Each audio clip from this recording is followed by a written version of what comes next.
Hey everybody, really quick before I get started, I just want to thank everybody who has come on over to the Heezy Game Media YouTube channel and subscribed. The growth over there is really cool. I'm doing a podcast over there with my friend West.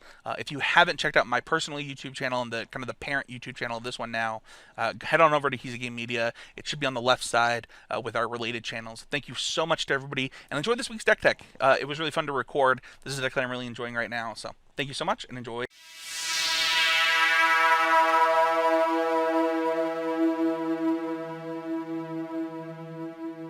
Hello, everybody, and welcome to the Constructive Criticism YouTube channel. I am Spencer.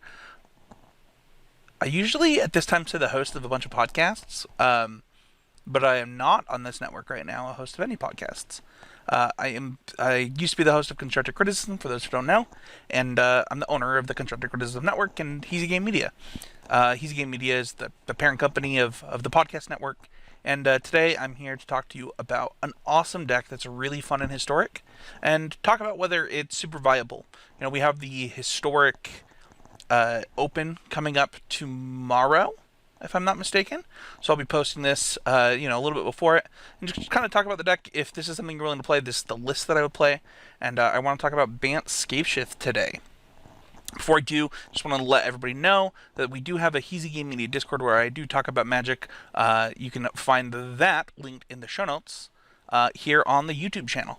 With that being said, let's get right into this deck. So first I'm going to read off the deck list. We have 2 Arboreal Grazer, 3 Explorer, 4 Growth Spiral, 2 Hydroid Crisis, 3 Elvish Rejuvenator, 4 Teferi Time Reveler, 2 Uro of Nature's Wrath, 3. I said Uro, by the way. I usually say Euro, but people get really mad at me, so I thought I'd switch it up. 3 Shatter the Sky, 3 Scapeshift, 2 Golos, 2 Ugin the Spirit Dragon. We have actually quite a bit of lands, and I want to talk about that. We actually play 30 lands in this deck. The reason for that is, if you look at this, we actually have 10 Explore effects. So half of our deck is actually lands, so it's a pretty big deal. With that being said, we have 1 Glacial Fortress, 2 Hollowed Fountain. We have 1 Temple of Enlightenment, 1 Sun Petal Grove, 2 Temple Garden, 1 Temple of Plenty, 2 Breeding Pool, 1 Hinterland Harbor, 1 Temple of Plenty, and then every single one of the, I believe, green Tri-lands, as well as the blue and white one. So quite a few dual lands. 1 Blast Zone and 1 Radiant Fountain are kind of the lands that we can look for. 4 Field of the Dead, 2 Fabled Passage, 2 Forest, 2 Island, and 2 Plains. So the main deck consists of mostly lands, ramp spells, Scapeshift, Teferi, and wrath spells. So this deck started out as a deck from a Haruya article that actually is a guide. I'll also post that in the show notes. I love to give credit to great pieces of content. So if you are watching on YouTube and you want to see the original deck list, kind of where this originated, I might have only changed 1 or 2 cards from the sideboard, if anything from the sideboard, and just a couple of cards from the main deck as I played this deck through two events. And the deck is extremely consistent, certainly something that is of high power level in this format, and not too long ago, I think a lot of people considered one of the best decks. One of the things that's recently happened in Historic is we've seen the fall of a few things, but the rise of Goblins and Temur Reclamation.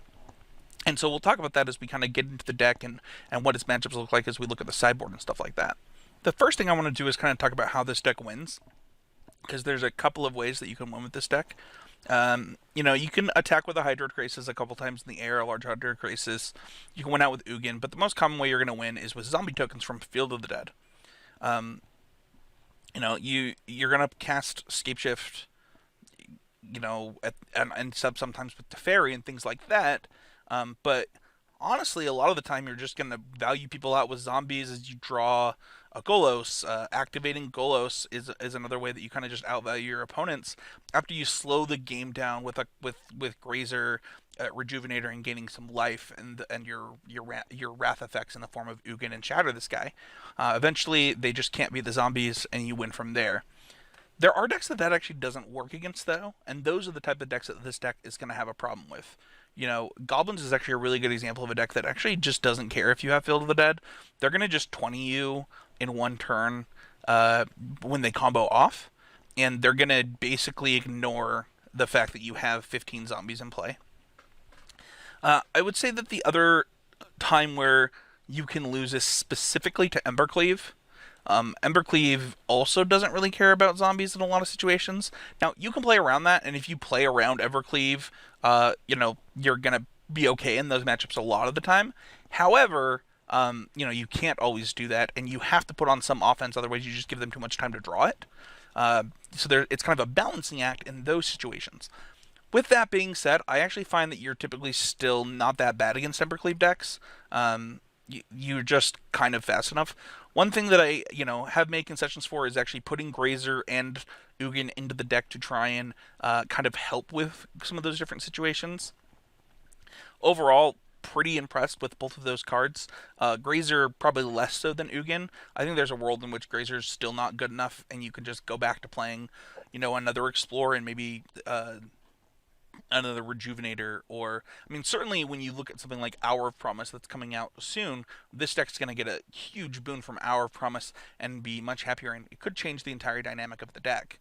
I haven't had too many problems with the Wreck deck. I think that you put enough pressure on them, and Postport can do some things to help you with that.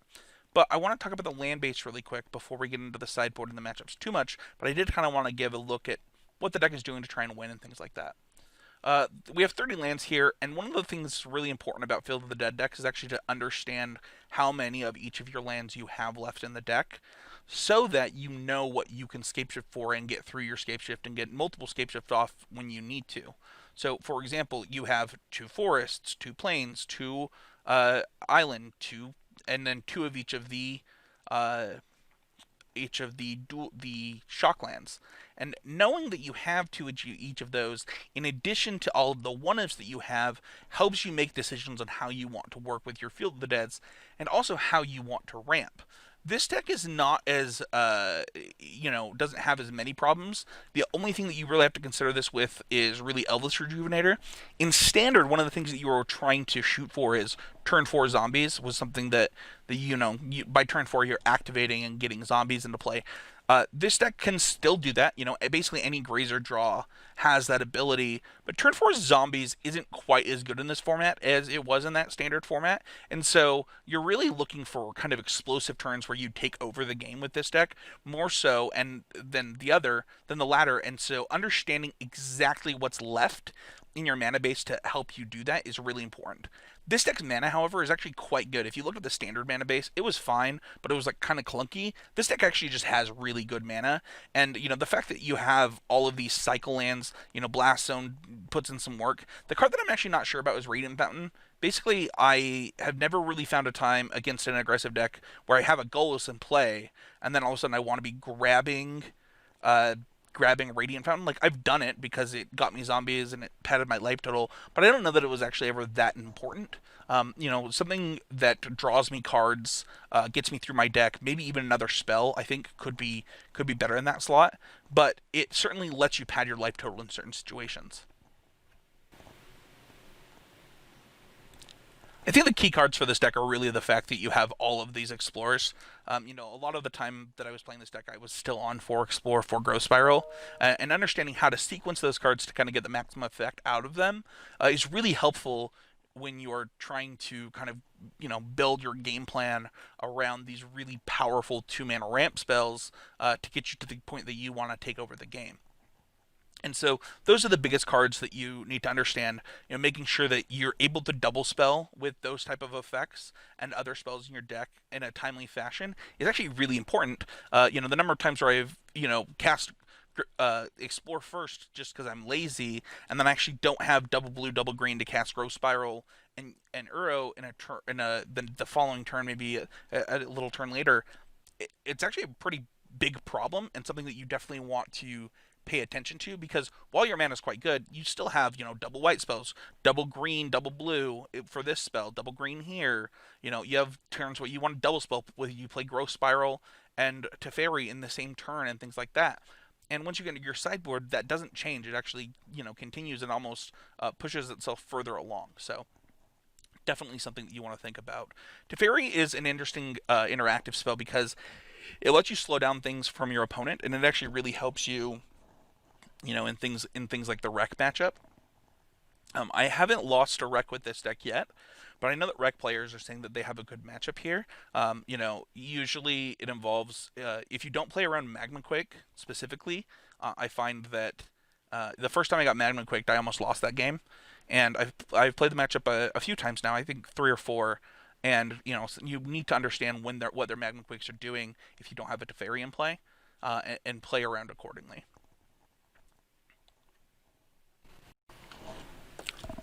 I think the coolest interaction in this deck, I already mentioned Teferi, Shadow the Sky or Teferi Scapeshift, but also just like bouncing your own Elvish Rejuvenator, your own Golos happens a lot in this deck, I'm finding. And that's something that, gives you a lot of value through the game and gets you more and more to your spells. Like I said, you're playing a lot of lands in the deck, so, having Teferi to be able to dig you through stuff is really important. The number of times where I bounce a Hydroid Krasis just to gain the life and redraw the cards is actually quite high in this deck, and I think it gives Hydroid Krasis some value that I didn't really expect to want Hydroid Krasis in this deck. Like, for me, I would think that you would want kind of a different kind of finisher, especially because, like, I'm probably never casting Krasis for 4 in this deck. At least, I haven't yet, but that doesn't mean that you can't do it. But for some reason, just being another thing of your own that Teferi can bounce to get you value and to continue the game, your game plan, and keep your game plan rolling was actually super valuable. So you actually bounce your stuff a lot with Teferi in this deck, especially in this format. So let's pull up the sideboard. We have 3 Grafdigger's Cage, 3 Aether Gust, 2 Dovin's Veto, 3 Mystical Dispute, 2 Night of Autumn, 1 Shadow of the Sky, and 1 Ulamog. So this sideboard has been really good for me, except in what I consider your worst matchup, which is in fact Goblins, which is why I actually wouldn't recommend playing this deck day 1 of the Open this weekend. I think that the Goblins matchup, with the way this deck is configured and the way that I think the deck needs to be configured to be its best against some of the other decks, you either need to dodge Goblins or I mean, this deck actually I've been playing in some best of 1 and it's done okay, but Goblins is still just a horrendous matchup. You can certainly get there with Aether Gusts and stuff like that, and you can slow them down enough where maybe their stuff doesn't matter. There are times where I've Aether Gusted after they sacrificed a bunch of stuff to put their 6-mana Goblin in play. Is it Moxus or Moxos, Naxos or whatever? That has happened, and you do win those games. But I think overall the matchup is actually extremely poor, and so I would not recommend this as a day 1 deck. It's certainly something you can bring into day 2 if you think that Goblins can get pushed out of the metagame and have a lot of space to beat some of the decks that I think you have pretty good matchups against. I've seen some people talking about Gruul recently. I think you have a pretty decent Gruul matchup, and kind of stuff around there. But the sideboard isn't helping you there. It's kind of built to stop the interactive decks that beat up on the Goblins deck. And so for that reason, I would consider this kind of a day 2 deck. Ulamog comes in matchups that are going to go long where they have counter spells, or you just the mirror, stuff like that. Shadow of the Sky is kind of a catch-all against some of the Gruul decks, things like that. Night of Autumn has actually come in a lot. This card was something that I expected to cut, try and find stuff to make other matchups better. But you have aggressive decks, like All That Glitters and things like that there. This card is kind of a catch-all sideboard card that comes in a lot of different matchups and is pretty good. You got a counterspell suite in the form of 2 Dovin's Veto, 3 Mystical Disputes. The Gusts can come in against the Goblins decks. They can come in against the Gruul decks. They can come in against the Team-Wreck decks and stuff like that. And then Grafdigger's Cage just is probably something that you need in this deck to kind of compete against some of the combo decks that you're going to run into in this format specifically. So overall, this deck has impressed me. I don't think it's the best deck in this format by any means, but it's definitely something that I would consider playing for day 2 of the Arena Open this weekend, and something that I think people can definitely grind a lot of value and get mythic with this deck pretty easily, and kind of move the format forward. Unless you're playing best of 1, I think that the best of 1 format is too full of your worst matchup in Goblins, and you're not going to have a good time there. So anyway, that is going to do it for the deck tech this week. Please post any comments with any questions you have about the deck. I'm happy to answer anything that anybody has. Leave us a like, a subscription here on the Constructive Criticism YouTube channel. Greatly appreciated everybody that has supported me while I've been gone. It's really funny. You leave Magic content, and the number of people who want you to stay when you're trying to do something that makes you happy is kind of flattering. You know, you can't really be upset that like, oh man, I really miss you doing this content. I miss hearing your voice every week, and you know that meant a lot to me. If you were one of the people that reached out and said, hey, I know you're doing things to make yourself happy, but you know I really miss you. It meant a lot to me. I'm sure that most of you I've told that to, but it was humbling, and I don't really have any plans specific for this for me on this YouTube channel. You know, I'm just gonna maybe do deck techs every now and again, stuff like that for the time being. But you know, I am playing more Magic again, and I'm in a really good place with my love for the game right now. So thought I would share this with you guys. You know, leave a comment. Let me know if you have any questions. Thank you everybody so much for watching. I'll see you guys next time here on the YouTube channel.